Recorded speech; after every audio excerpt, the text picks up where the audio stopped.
Collie Training Journal, day 116. An object in motion stays in motion. The unedited version. Today's practice cleaned up the rest of most of what I know about using a staff. I started out with some easy warm-ups just to get my body going and to get the practice started.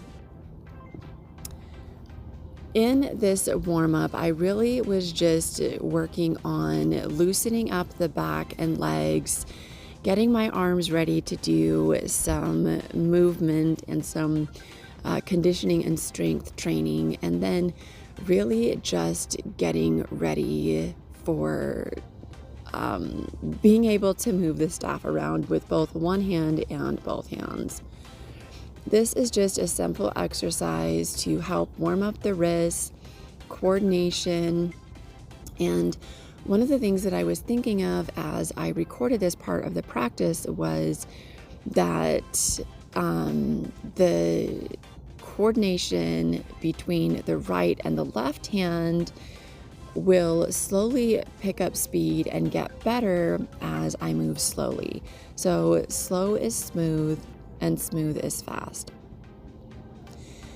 And as I'm practicing this, there were moments where I wanted to go faster, but the technique wasn't quite where it needed to be. So when I did go faster, it messed up the technique, and that made me actually want to slow down. So I made sure I was practicing it correctly.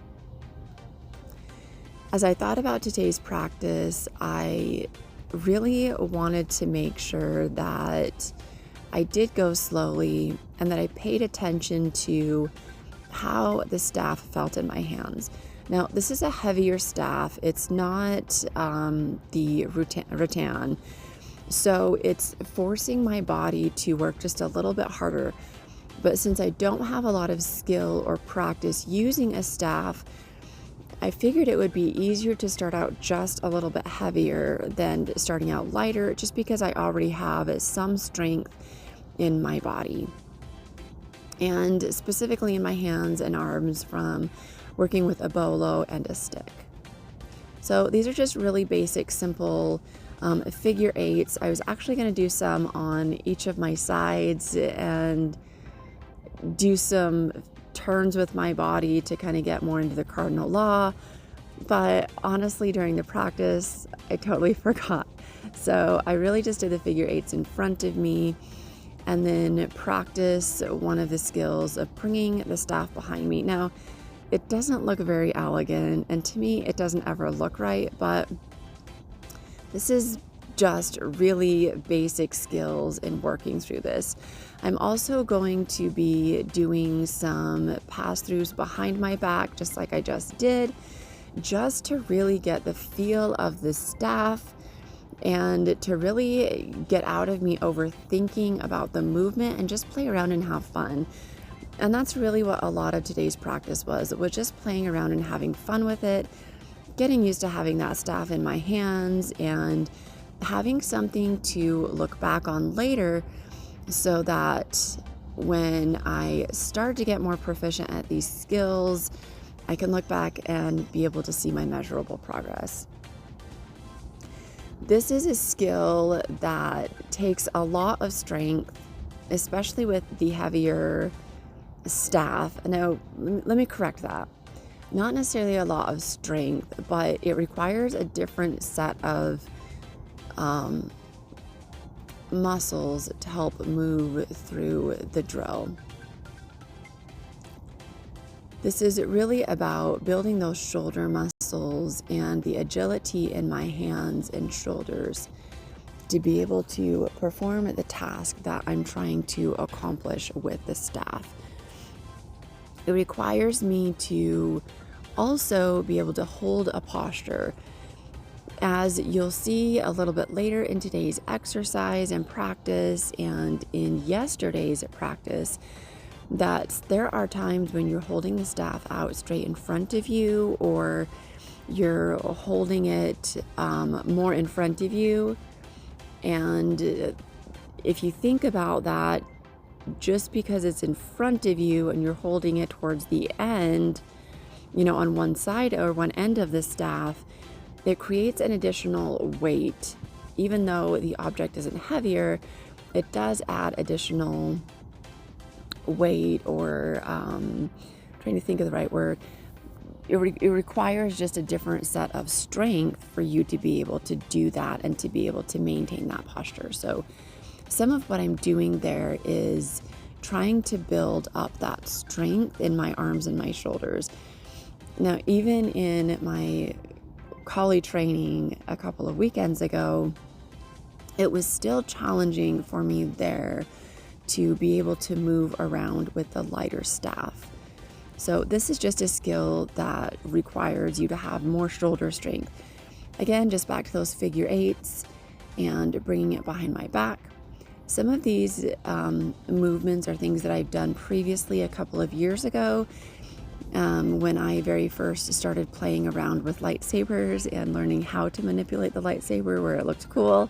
So some of these skills are things that I've just forgotten, and now as I'm working through this drill, just remembering how to move and manipulate that staff.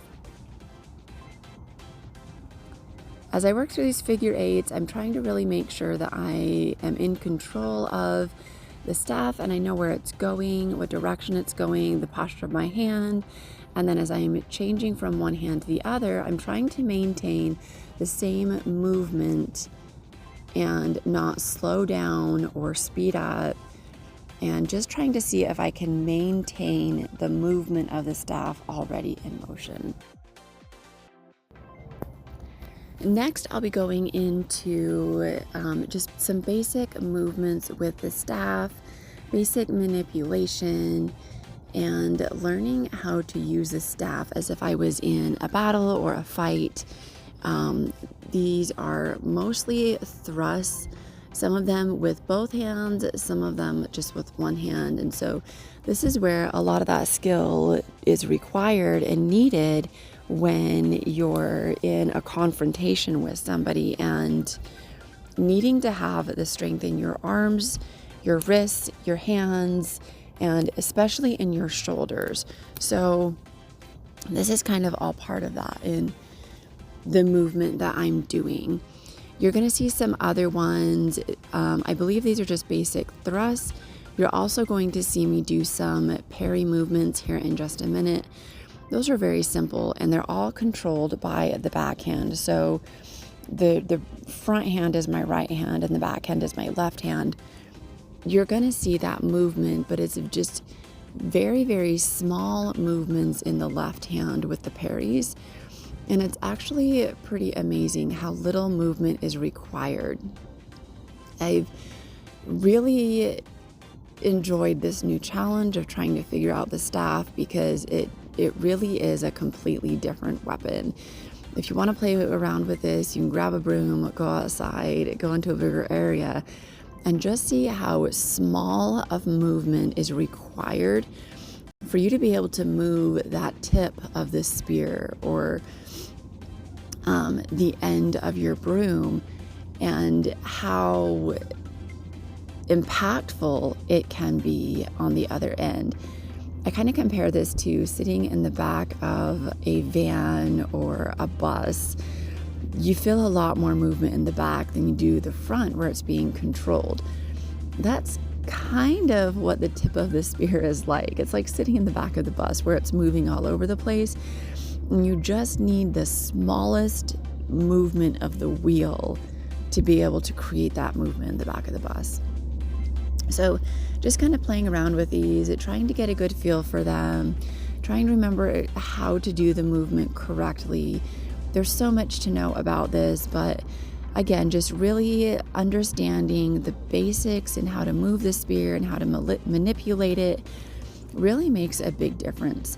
Some of these movements I feel like I'm not as strong with and that are really going to need a lot more refining, but that's okay. I'm still at the beginning and progress just takes time. So I know that if I can be patient with myself and give myself grace and just keep practicing, just keep playing around with the different techniques and skills, I'm going to be just fine. And I just need to remember that it just takes a few minutes a day to build up the skill and to build up the momentum in the practice. This applies to you too. It only takes a few minutes a day for you to focus on one skill that you want to improve. Give yourself some feedback that's going to help you grow, and just be aware of your performance and where it is versus where you want to be. Then if you can identify 1 to 3 things to improve, you'll slowly get better and better and better. I believe in you and have confidence that if you're willing to put in the work, you're willing to put in the effort, you will become more efficient and more effective at whatever you set your mind to. As always, thank you so much for watching. And if you would like to gain skill and learn these techniques, either for fitness, for a workout that's not in the gym, or just to learn how to fight, go to thekaliCenter.com. You can find online courses there and find out when the next in-person training will be. I hope that you enjoy the rest of your day, and I will see you tomorrow.